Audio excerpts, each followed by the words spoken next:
What's going on YouTube? JT Jaborn here, and welcome back to another edition of my DC Comics Solicitations discussions video. We're going to be talking about the July 2024 DC Comics Solicitations. Absolute Power takes over DC. So Absolute Power is this big event being run by Mark Waid. I've also heard things about them starting some sort of Ultimate DC universe, if you will. I don't exactly 100% know everything. Let's just kind of look at the comic books that are coming out for this month. But Absolute Power is the big event for the summer. And like I said, Mark Waid is running that whole thing. So we'll see how that turns out. Because the last event he did was Lazarus Planet, where he kind of like led that one. And that one was just, not really for me. Batman vs. Robin was okay. It had some decent moments in there. But it's just like, we kind of like... That conflict is hopefully in the past now, but I don't know. I'm a little event fatigued by DC, although I am enjoying House of Brainiac for the issues that we got so far. So as you can see here, Amanda Waller basically is doing her evil stuff. Like I said, Brainiac Queen. This is definitely coming right out of House of Brainiac, based on these solicitations. So Absolute Power, Ground Zero, #1, written by Mark Waid, Joshua Williamson, Nicole Maines, and Chip Zdarsky. So a lot of writers in this 48-page thing. That's kind of the start of this whole thing. I guess I'll be covering Absolute Power on the channel because, well, it's taken over everything. So as the DC Universe braces for the Absolute Power Blitzkrieg, the key to capturing metahuman powers on planet Earth will at last be unlocked, bridging the events of Batman, Superman, House of Brainiac, and Suicide Squad Dream Team. This special oversized Ground Zero issue brings Waller's total dominance to the doorsteps of the world's finest heroes, using the combined might of Failsafe, Brainiac Queen, and the Suicide Squad to do it. Witness years of storytelling culminate, brought to you by Absolute Power series architect Mark Waid and the masterminds behind the Trinity of Evil, Chip Zdarsky, Nicole Maines, and Joshua Williamson. So there's this big, huge cover right here with all the different stuff coming out because, like I said, we got Absolute Power and all that stuff. So Absolute Power #1, written by Mark Waid, art and cover by Dan Mora. Great creative combinations right here. I mean, World's Finest has been fantastic, so the more Dan Mora, the better. Like, arguably the best artist at DC right now.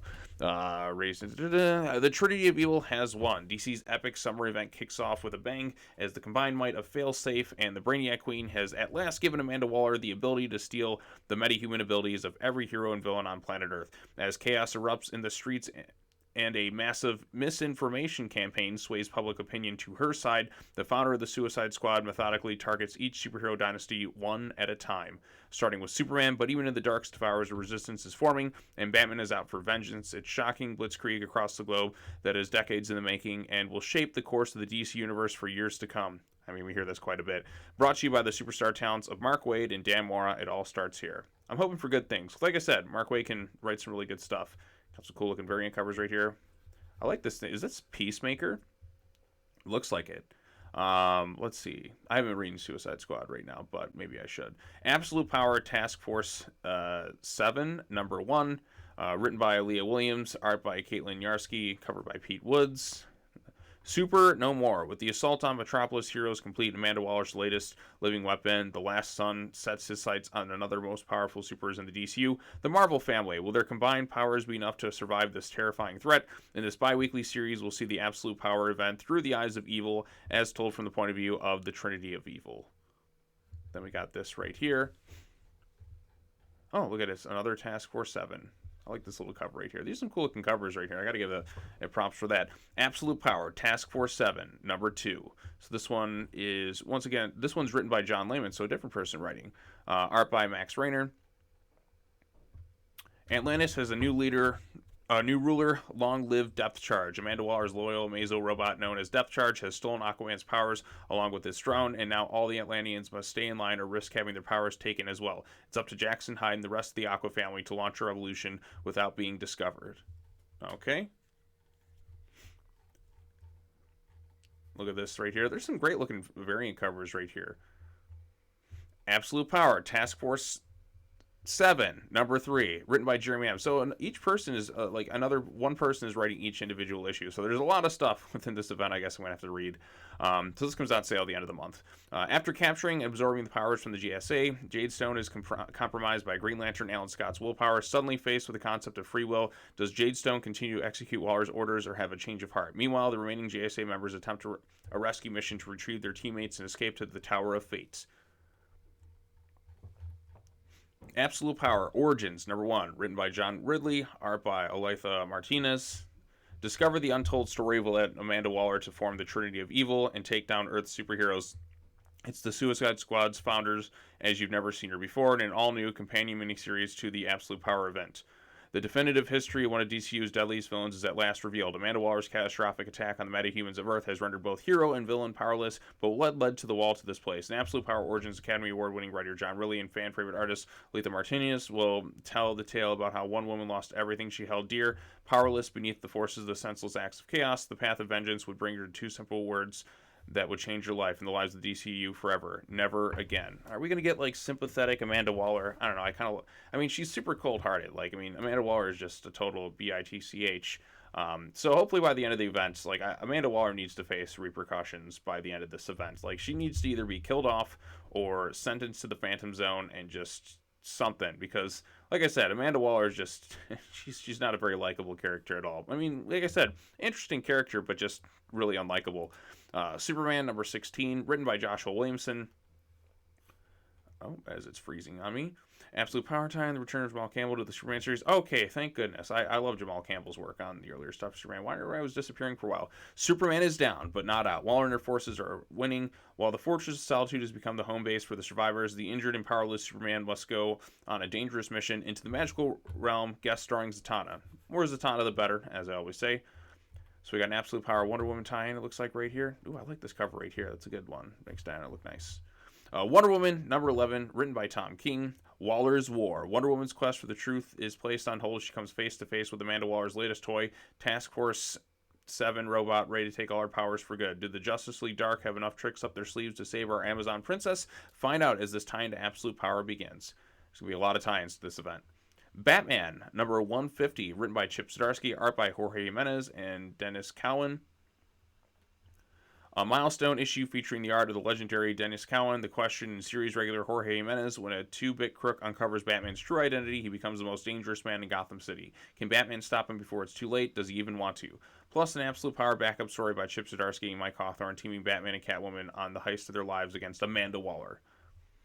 Okay, then we got some thing right here. The Nice House by the Sea, number 1, written by James Tynion IV, art and cover by Alvaro Martinez Bueno.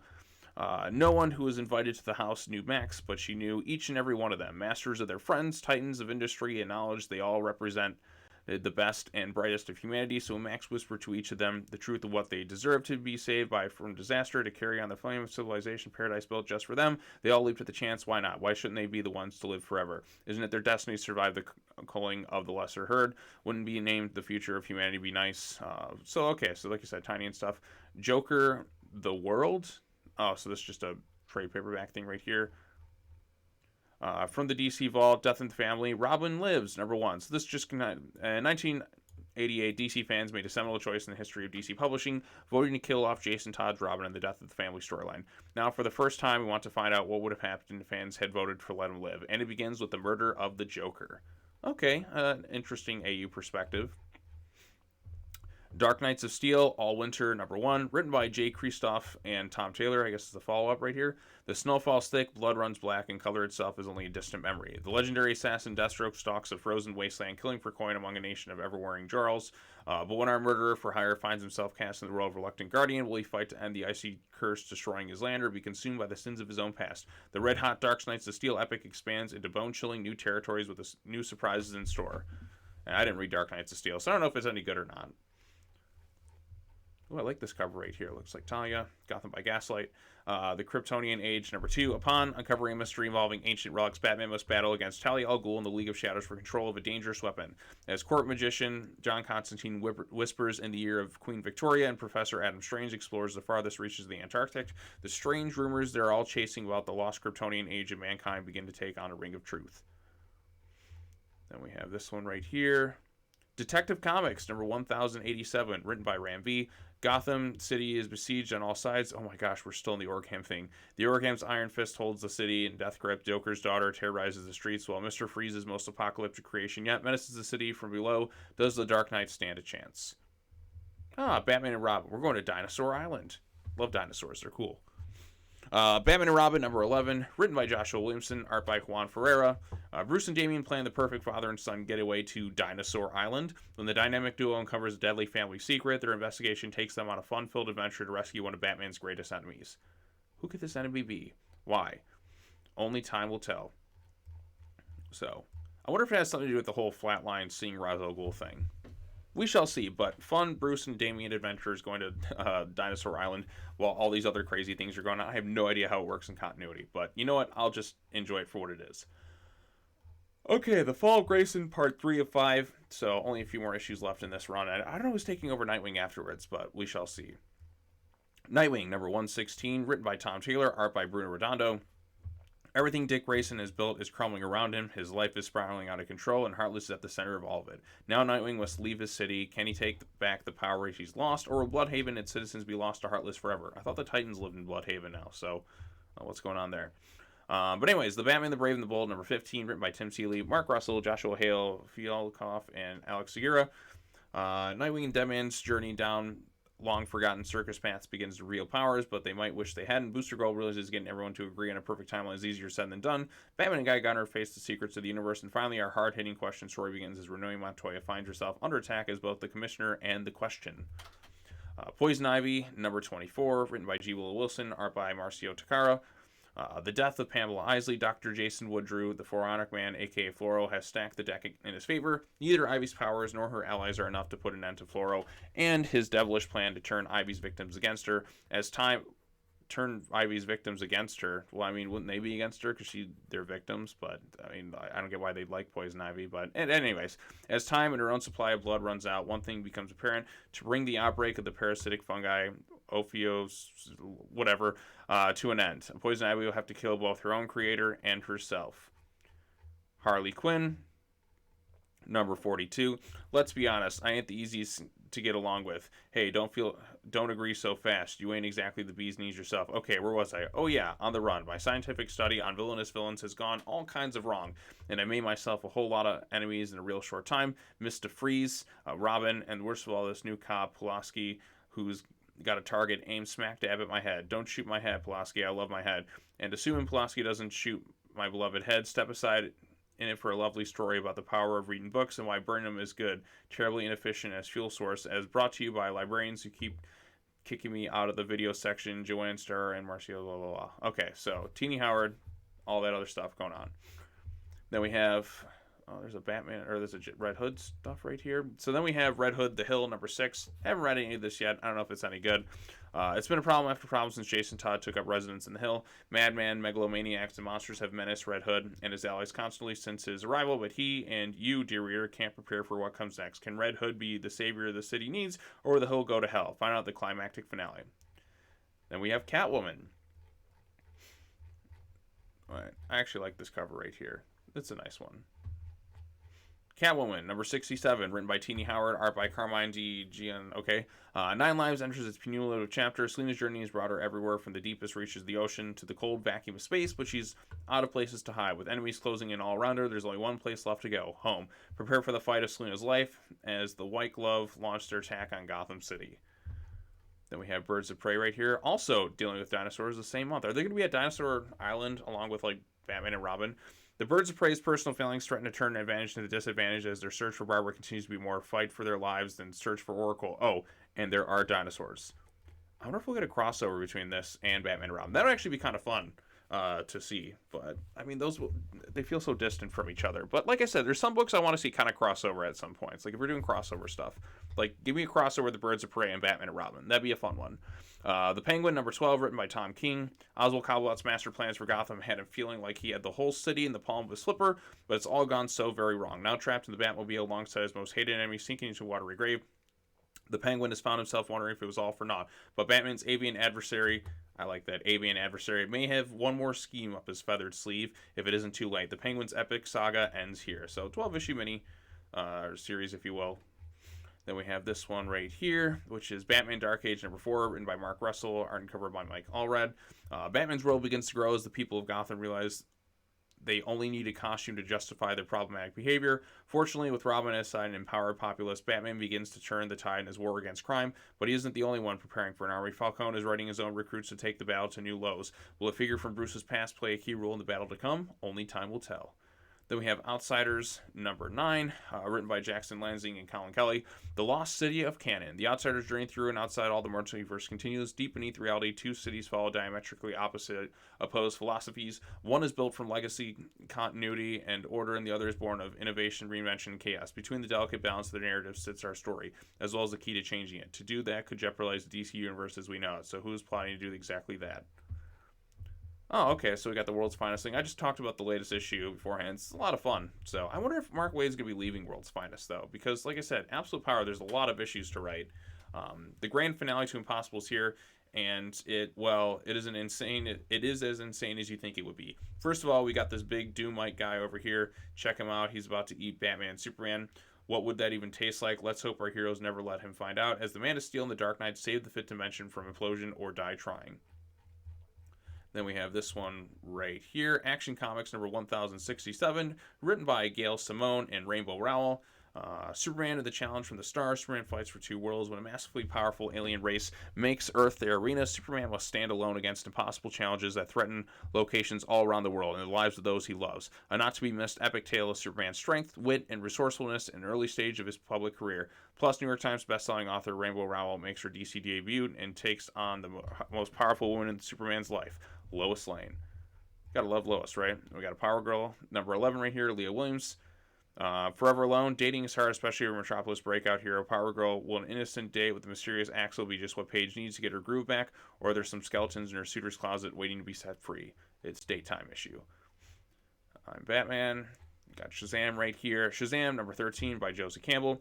Where in the world is Billy Batson? Freddie and Mary hit the road to track down their teenage runaway brother, but little do they know he's hiding right under their noses in the subway. Meanwhile, strange new monsters are stalking the streets of Philly. Can Billy still prove he's hero enough to save the day without the captain? And we have Sinister Sons right over here, which I still haven't read. Well, I gotta change it. The truth of Sinister's origins at last revealed as he and his best friend, frenemy Lord Zod, make their mad dash for the throne of the planet Corridor. It all ends here for the bad boys of comics, and if you thought these two deserve some sort of happy ending, think again. Okay, so this is only a 6-issue mini thing, so I definitely gotta check it out. Kneel before Zod, number 7. I just love saying that because, Terrence Stamp. As General Zod finally takes full command of his alien legion of supervillains, the Emerald Empress strikes. If Zod can withstand her insidious attack, the cosmic secret of the Eye will finally be revealed. The road to Zod's ultimate vengeance continues. Then we have The Flash, number 11 right here, written by Simon Spurrier. As Barry, Max, Mr. Terrific, and Pilgrim head into the Speed Force to uncover what's really causing all the chaos around the world, Wally returns home but is under the same mind control that sees Barry. Meanwhile, Linda finally meets the resident that the being Wally turned to while trapped in the gallery. Excuse me. And then we also have Titans and their little event going on right here. Not sure how it ties in Absolute Power. As Raven's powers grow, the jealousy of her surviving siblings grows with him. Will their rivalry lead to the doom for all? Do the Titans stand a chance against the spawn of Trigon? Only time will tell. Find out in the next episode of Dragon Ball Z. So anyways, Titans number 13, Tom Taylor, Lucas Meyer. Love Lucas's art style. So, like I said, I thought the latest issue was, all right, decent. I know a lot of people are kind of tired, I'm sure, the whole Raven Trigon thing, because we've seen it a bunch of times, but compared to like some of the earlier issues, I think it's a big improvement. Doesn't mean it's amazing or anything like that, but it definitely is better once kind of the Beast World stuff kind of took over. But anyways, Green Lantern number 13, written by Jeremy Adams and Mark Guggenheim. I don't know if I want Mark Guggenheim writing the Green Lantern stuff, especially after the movie. Hal Jordan is the latest casualty of Amanda Waller. Depowered and back on Earth, Hal needs to find a way to get to the new power battery and recharge, but Tharos has other plans, and now Hal is being hunted by the most dangerous aliens on the planet. Plus, the secret origin of Lord Premier Tharos, ruler of United Planets, is at last revealed. Green Lantern War Journal number 11, written by Philip Kennedy Johnson, art and cover by Montos. Is that their name, Montos? 11 and 12. So this is going to be a 12-issue mini, and so this will end by August. On Earth, Ellie Stewart's efforts to protect her mother are turned against her as her seemingly idyllic fantasy world is turned into a nightmare realm by the terrifying Star Shroud. Meanwhile, in the Dark Star of the Fen, John Stewart's will is tested against the will of the old gods themselves, and intergalactic war hangs in the balance, but he won't have to do it alone as he gets 11th hour assist from the Green Lantern Corps. It's a reunion for the ages, the cumulative chapter of Green Lantern War Journal. We got Green Arrow right over here as well. So many issues. Green Arrow, issue number 14, also written by Joshua Williamson, with the new brand of deadly Amazos on the attack across the DC universe. No one is safe, so the Green Arrow family tracks down the Amazos' original creator, Professor Ivo. Can you help them stop Waller's master plans? But they are not the only ones searching for Ivo. Oliver Queen is also on the hunt. They have Blue Beetle number 11. Over here, Jaime Reyes has found himself since becoming Blue Beetle. He's made new friends, saved the world, and found a new place to call home as he struck out on his own. So what's next for Blue Beetle and the rest of La Familia Escarabajo? Okay, my Spanish was not very good in school, so I apologize if I butchered that. My Adventures with Superman, number 2. Have not watched the show at all. Written by Josie Campbell, art by Pablo M. Collar. After the mysterious android is captured by covert military groups, Superman realizes he just can't bust through a government facility and take what he wants. No, this looks like a job for mild-mannered journalist Clark Kent. Tales of the Teen Titans, number 44, Fast Mail Edition, so an older thing. More Fast Mail Editions right here. Zatanna bringing down the house, written by Mariko Tamaki. Magician on trial despite Zatanna's willful determination to avoid real magic at all costs. A terrifying showdown with the interdimensional demon that interrupted her stage show reveals that she might not have run as far from the world of sorcery as she once hoped. Now a mysterious group of magic casters emerges from the shadows to accuse her of wielding great and terrible power against one of their own. Her late father and greatest shame, Giovanni Zatara. Then we have The Boy Wonder, number 3. This is written and drawn by Juni Ba. This is issue 3 of 5. Like I said, there's Tim and there's Damian. The cunning Tim Drake has always been the smartest of Batman's sons and the most comfortable matching wits with the most sinister geniuses on Earth. Damian Wayne doesn't like feeling outsmarted. To him, no smugly written insult could ever be sharper than his sword. So when he's forced to infiltrate a supervillain gala alongside the sneaky Red Robin, the biggest danger the two of them face might not be Lex Luthor, but Damian's own temper. Okay? Well, this is early Damian, I'm sure, so it's like an AU thing. So he wasn't as in control of his emotions at the time. But anyways, John Constantine Hellblazer, Dead in America, number 7, written by Simon Spurrier, cover and art by Aaron Campbell. John is lost, not just asked for directions lost either. He's lucky if he can identify what plane of existence he's on. With the enigmatic hitchhiker as a guide, John will have to find his way back to Nat and Noah, but when he does, he's finally going to have to explain that he's a walking corpse. This land is our land. Oh, you remember those, what were those, Jib Jab? I remember those little things. So this land is our land, a Blue Beetle story. Okay, so this is one of those things. I guess I'll read it. The dynamic team behind the young adult graphic novel from takes readers on a gripping and inspiring journey filled with high stakes and heart as Jaime embraces his new calling as Blue Beetle. Jaime Reyes is an ordinary high school student in El Paso, Texas, with a deep love for his family, culture, and home, and loves nothing more than his neighborhood's spontaneous gatherings that go late into the night. But lately he's begun to realize that he and his border community are being used as pawns in an increasingly toxic immigration debate. The last few months have seen armed troops deployed along the U.S. and Mexico border, manufactured crackdowns at official border crossings, and a mounting resentment among a group of dissatisfied and reactionary youth.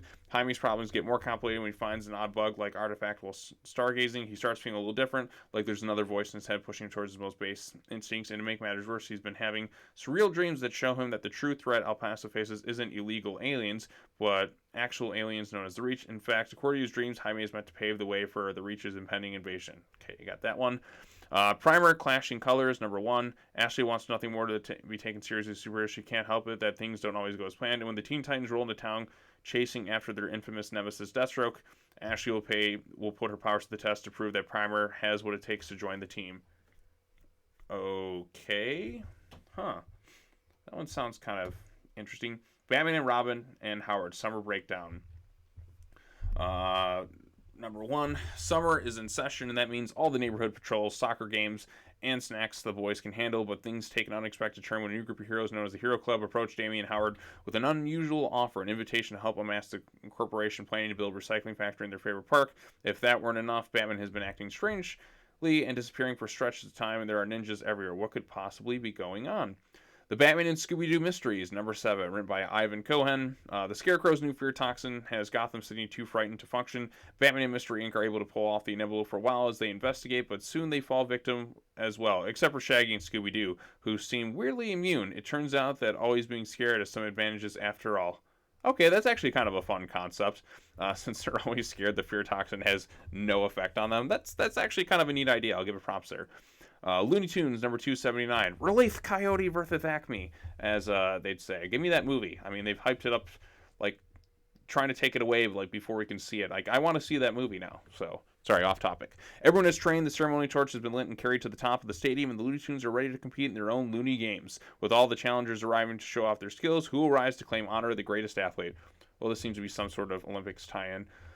Then we look like right here, we get a bunch of trade paperbacks, and I think that should wrap up all the the books that we have.